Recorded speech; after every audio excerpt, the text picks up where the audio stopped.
Hello guys.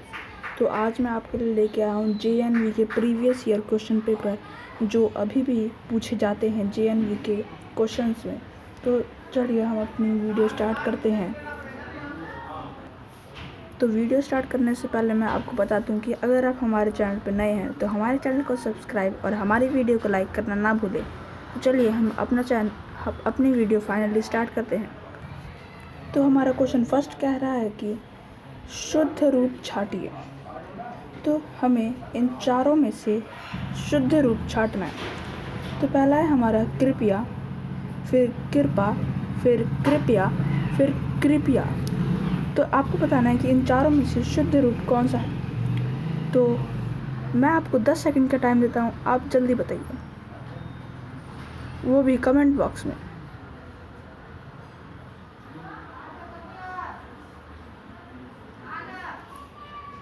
तो चलिए 10 second हो गया है। तो इन चारों में से हमारा पहला वाला कृपया ये आंसर सही है। तो चलिए हम अपना दूसरा क्वेश्चन देखते हैं। तो हमारा दूसरा क्वेश्चन कह रहा है कि अजय का विलोम शब्द क्या है। विलोम मतलब उस शब्द का उल्टा। तो पहला है विजित, फिर है परास्त, फिर है जय, फिर है पराजित। तो आपको बताना है कि ये चारों में से कौन सा आंसर ठीक है। अब कमेंट बॉक्स में ज़रूर बताएं। तो आपका टाइम शुरू होता है अब।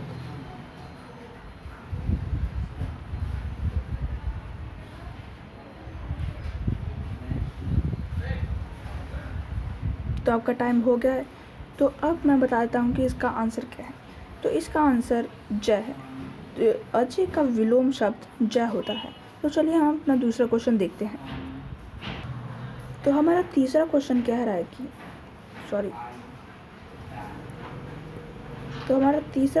है कि उंगली पर नाचना का उपयुक्त अर्थ क्या है। तो उंगली पर नाचना का हमें अर्थ बताना है। तो पहला ए ऑप्शन है इशारा करना, दूसरा है वश में रखना, तीसरा है बहुत मेहनत करना और चौथा है ताने देना। तो आपको बताना है कि इन चारों ऑप्शन में से कौन सा ऑप्शन सही है। कमेंट बॉक्स में आंसर ज़रूर दें।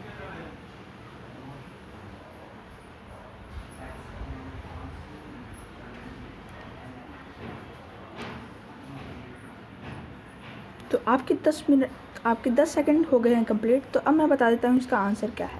तो उंगली पर नचाना का सही अर्थ हमारा है वश में रखना।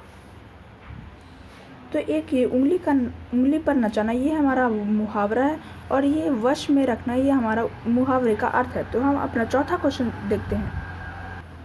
तो हमारा चौथा क्वेश्चन कह रहा है जहाँ जाना कठिन हो उसे क्या कहते हैं।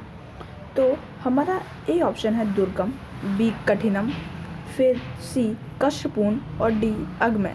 तो आपको बताना है कि इन चारों ऑप्शन में से कौन सा ऑप्शन सही है और अपना आंसर हमें कमेंट बॉक्स में ज़रूर दें। तो अभी आपका समय होता है थोड़ी देर में, हाँ बस शुरू हो जाएगा।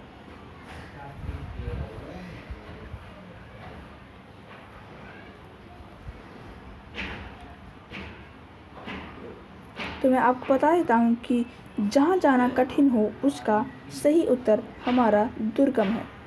तो चलिए हम अपनी दूसरी क्वेश्चन स्टार्ट करते हैं। तो हमारा दूसरा क्वेश्चन थोड़ा बड़ा है।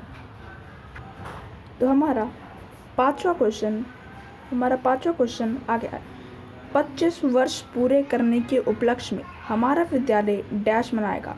हमारा विद्यालय क्या मनाएगा, यही हमें बताना है। तो पहला ऑप्शन है स्वर्ण जयंती, दूसरा ऑप्शन है रजत जयंती, तीसरा है काश जयंती और चौथा है हिशक जयंती। तो आपको बताना है कि इनमें से ऑप्शन कौन सा सही है। तो आपका शुरू समय होता है अब।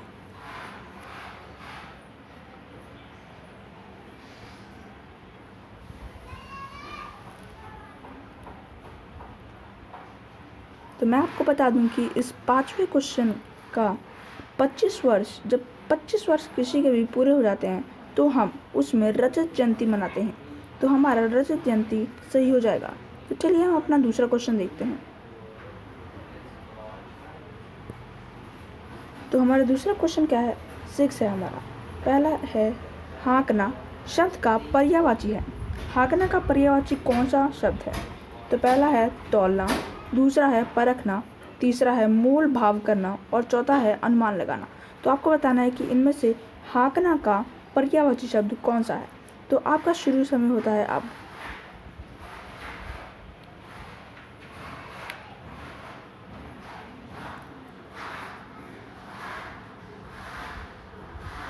तो आपका समय पूरा हो गया है।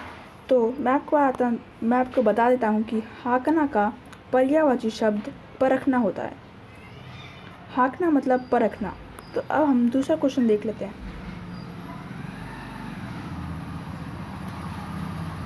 तो हमारा 7वां क्वेश्चन कह रहा है, निम्नलिखित में से वाक्य के शुद्ध रूप का चयन कीजिए।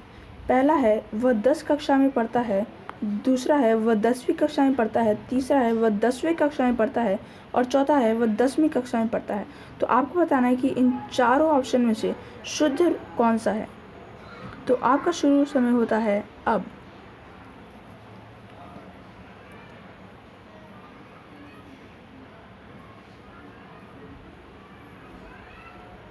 तो अब मैं आपको आंसर बताता हूँ कि निम्नलिखित में से वाक्य के शुद्ध रूप का चयन कीजिए। तो हमारा बी ऑप्शन सही है, वह 10वीं कक्षा में पढ़ता है। अगर आपको पता था तो कमेंट बॉक्स में ज़रूर बताएं। तो चलिए हम अपना दूसरा क्वेश्चन देखते हैं। तो हमारा दूसरा क्वेश्चन कह रहा है कि आशा, अविश्वसनीय, प्रोत्साहित तथा यह शब्द में से कौन सा क्रिया कौन सी है। तो पहला है आशा, दूसरा है अविश्वसनीय, तीसरा है प्रोत्साहित और चौथा है यह। तो चलिए आपका शुरू समय होता है अब।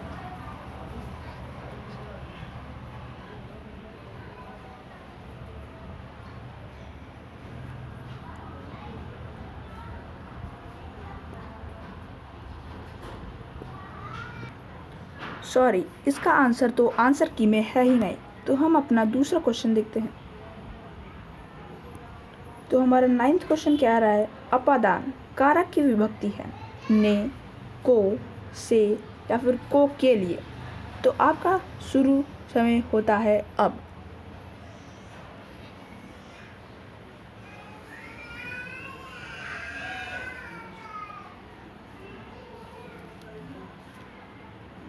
तो अब मैं इसका आंसर बता देता हूँ।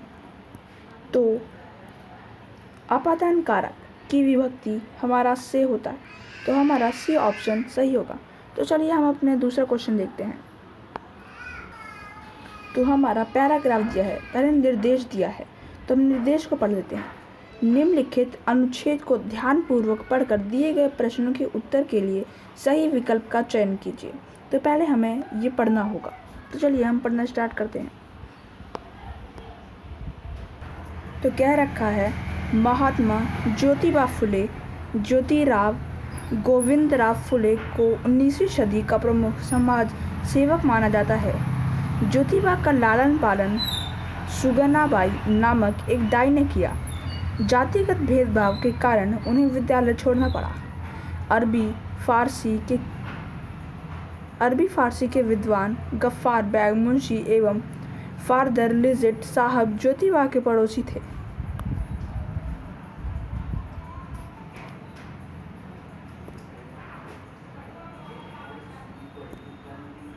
उन्होंने बालक ज्योतिबा की प्रतिभा एवं शिक्षा के प्रति रुचि देखकर उन्हें पुनः विद्यालय भेजने का प्रयास किया। वह अपने मित्र सदाशिव बल्लाव गोंडवे के साथ समाज, धर्म और देश के बारे में चिंतन किया करते थे। उन्हें शिक्षा से वंचित रखा जाता था। ज्योतिबा को इस स्थिति पर बड़ा दुख होता था। उन्होंने स्त्री और दलितों की शिक्षा के लिए सामाजिक संघर्ष का बीड़ा उठाया। तो अब हम क्वेश्चन देख लेते हैं। तो हमारा 11वां क्वेश्चन क्या रहा है, ज्योतिबा के फुले को स्कूल डैश के कारण छोड़ना पड़ा। तो आपको बताना है कि ज्योतिबा फुले को किस कारण से स्कूल छोड़ना पड़ा। पहला है समाज सुधारक होने, दूसरा है शिक्षा में मन न लगाने, तीसरा अनाथ होने और चौथा जातिगत भेदभाव। तो आपका समय शुरू होता है अब।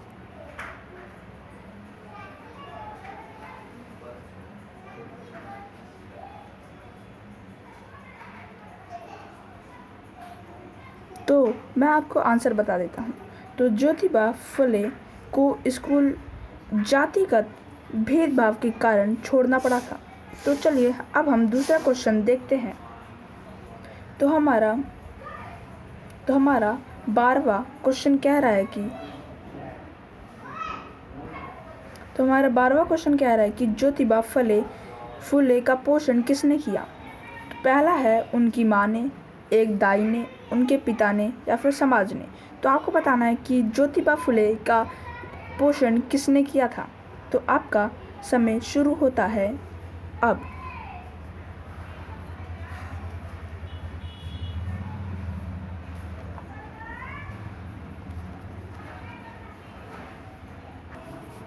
तो मैं आंसर बता देता हूँ कि ज्योतिबा फुले का पोषण एक दाई ने किया था। तो हमारा बी ऑप्शन सही है। तो चलिए हम अपना दूसरा क्वेश्चन देखते हैं। तो हमारा दूसरा क्वेश्चन क्या रहा है, 13वां क्वेश्चन है, ज्योतिबा फुले ने किसके उद्धार के लिए काम किया था। तो पहला है केवल स्त्री शिक्षा, दूसरा है दलितों, तीसरा है दलितों और स्त्री शिक्षा और चौथा है सभी की शिक्षा। तो आपको बताना है कि ज्योतिबा फुले ने किसके उद्धार के लिए काम किया था। तो आपका समय शुरू होता है अब।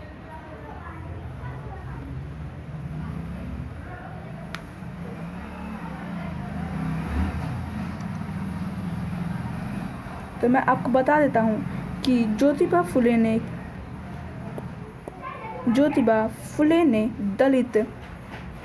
दलितों और स्त्रियों के लिए उद्धार के लिए काम किया था। तो चलिए हम अपना दूसरा क्वेश्चन देखते हैं। तो हमारा चौथा क्वेश्चन कह रहा है कि ज्योतिबा फुले किसके साथ देश के बारे में चिंतन करते थे। पहला है सदाशिव बल्लाभ गोंडे या फिर गफ्फार बैग मुंशी, तीसरा है फादर लिजेट या चौथा है सुनागबाई। तो आपको बताना है कि ज्योतिबा फुले किसके साथ देश के बारे में चिंतन करते थे। तो आपका समय शुरू होता है अब।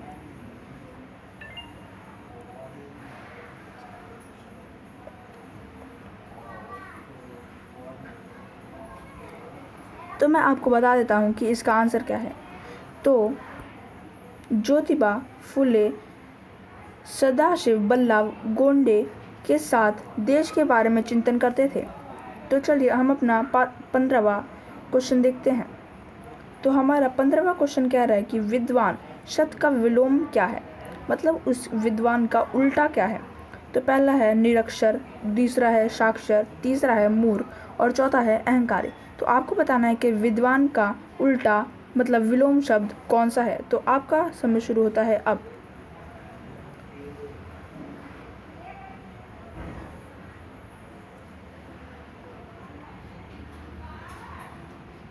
तो आपको बताना था कि विद्वान का विलोम शब्द मतलब उल्टा क्या होता है। तो मैं आपको बता दूं कि विद्वान का उल्टा मूर्ख होता है। और तो हमारा सी ऑप्शन सही है। तो हमने हिंदी के 15 क्वेश्चन कर लिए हैं। अब हम इंग्लिश के क्वेश्चन पर आते हैं। तो हमारा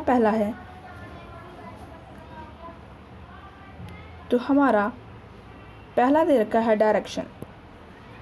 तो हमारा डायरेक्शन दे रखा है कि answer by choosing the appropriate option to complete the passage sentence.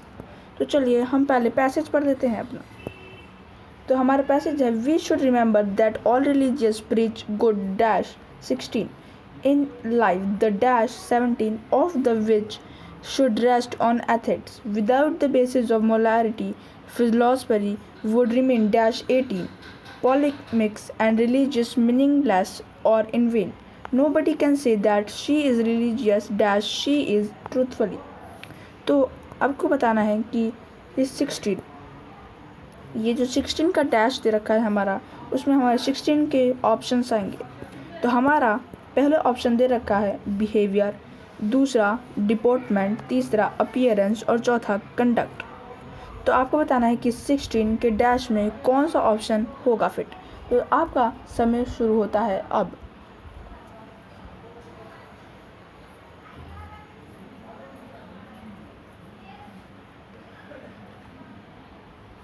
तो हमारे 16 के डैश में पहला मतलब बिहेवियर ऑप्शन हमारा 16 के डैश में आएगा।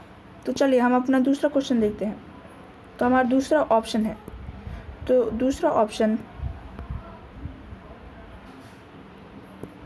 दूसरा ऑप्शन हमारा पहला है बेसिस, दूसरा है फाउंडेशन, तीसरा है फंडामेंटल और चौथा है ग्राउंड। तो आपको बताना है कि 17 के बॉक्स में कौन से ये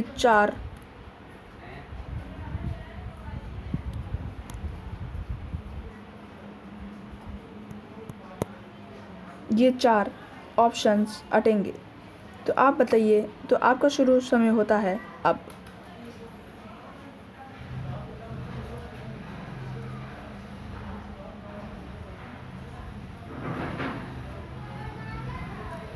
तो हमारे 17 के डैश में हमारा बेसिस मतलब ए ऑप्शन हमारा सही है। तो हमारा यहाँ पे बेसिस आएगा। तो अब हम देख लेते हैं 18। तो 18 में हमारा कौन सा ऑप्शन आएगा। हमारा ए ऑप्शन है मेरे, बी है सिंपली, तीसरा है मैरली और चौथा है ओनली। तो हमें बताना है कि 18 के डैश में हमारा कौन सा ऑप्शन आएगा। तो आपका समय शुरू होता है अब।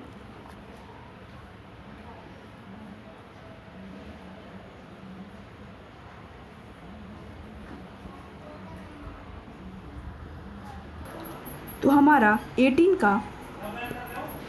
18 का पहला ऑप्शन मेरे सही है। तो अब हम 19 क्वेश्चन देखते हैं कि 19 क्वेश्चन क्या कह रहा है। तो हमारा 19 में ऑप्शन दे रखा है इफ़, अनटिल, अनलेस या फिर ये क्या है, ये हमारा है टिल। तो इन चारों ऑप्शन में से हमारा 19 के बॉक्स में पहले आप ऑप्शन नोट कर लीजिए। तो आपने पॉज करके ज़रूर किया होगा ऑप्शन नोट। तो ऊपर मैं दिखा देता हूँ कि 19 का क्या था। तो ये था पॉलिनॉमिक्स एंड रिलीजियस, मीनिंगफुल और in vain, nobody can say that she is religious dash she is truthful. तो हमारे 19 के ऑप्शन में कौन सा हमारा आएगा ये आपको बताना है। तो पहला है इफ़, दूसरा अनटिल, तीसरा अनलेस और चौथा टिल। तो आपका शुरू समय होता है अब।